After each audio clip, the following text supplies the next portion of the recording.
Dear Racism, my name is Senator Holly J. Mitchell.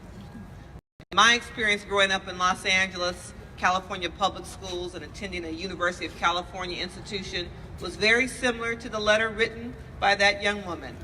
Dear Racism, it's time for you to go. Dear explicit and implicit bias, we see you. We recognize that you're the first cousin to racism, and you need to pack your bags and go too.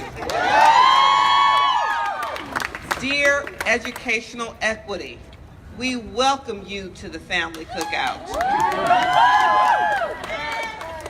Dear educational and societal equity and equality for all, we have made room for you at the family table because we got rid of racism and first cousins, implicit and explicit bias.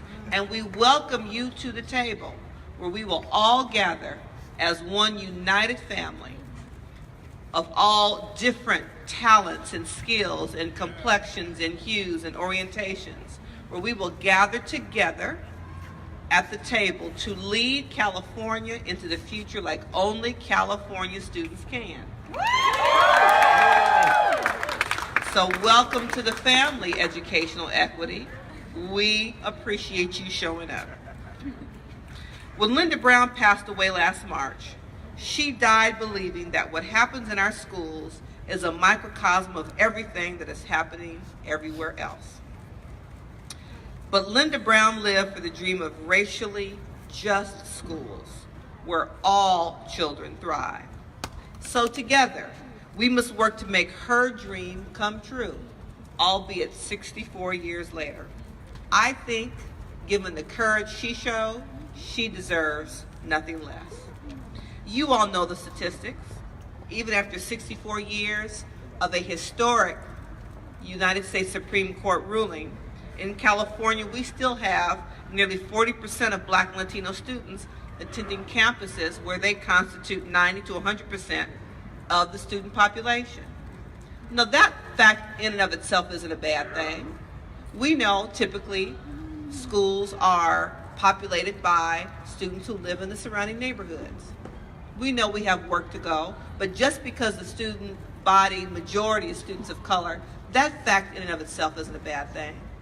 The challenge is the experience of those students on those campuses. Whether those students have access to a full complement of AP classes or not.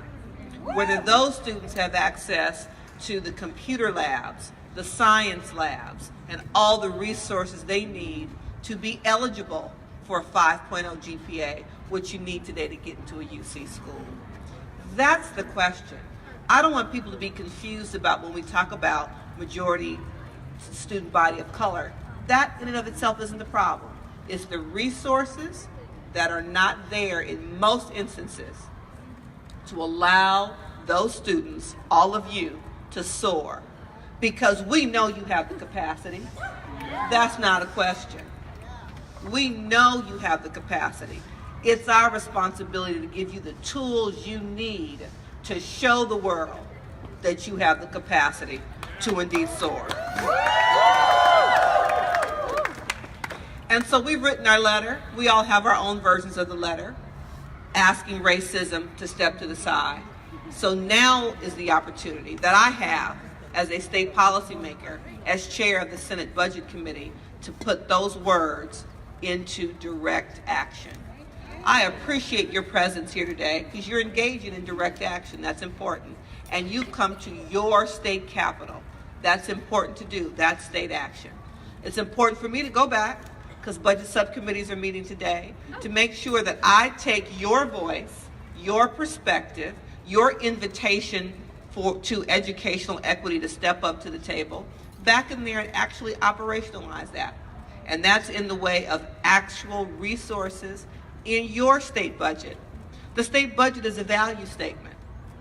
It reflects the values that all of us collectively have as California residents about how we think your resources should be prioritized and spent.